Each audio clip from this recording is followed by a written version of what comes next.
And Washington has announced its list of Russian nationals and companies who will be hit by the new round of sanctions over the Ukrainian standoff.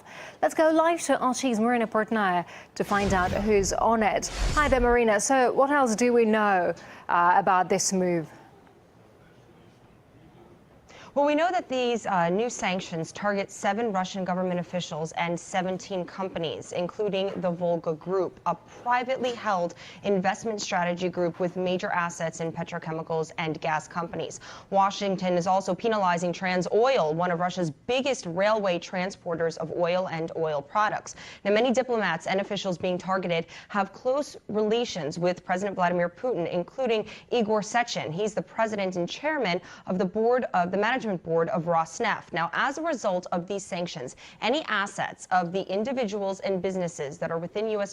jurisdiction must be frozen. Additionally, transactions by U.S. citizens involving the sanctioned Russian individuals and businesses are generally prohibited. Now, the new sanctions are intended to build on earlier U.S. and European visa bans and asset freezes imposed on Russian officials after Crimea held a referendum leading to the reunification with Russia. Now, the White House says additional penalties are being imposed because Washington insists that Russia has not lived up to its promises of using its influence and its leverage in eastern Ukraine to help de-escalate the crisis. Obama says the U.S. and its allies would keep broader sanctions, quote, in reserve in the event of further escalation on the ground in Ukraine.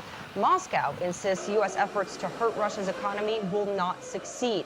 Russian officials say they will find a proper way to respond to Washington's latest round of sanctions. RT's Marina Portnaya live from New York. Marina, thank you very much indeed.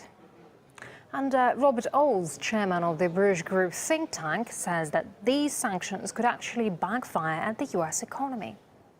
America is very concerned about the dollar being the global reserve currency. There's been many questions about it recently. And if there's more of these aggressive actions from the United States towards countries such as Russia, who of course aren't alone in the world, then other countries around the world will think that they should move away from the dollar. So ultimately, this could well backfire on the United States economy. If the dollar is no longer a global reserve currency, then a great deal of American power will be diminished and their economy will be harmed because their debt interest repayments will probably then spiral through the roof.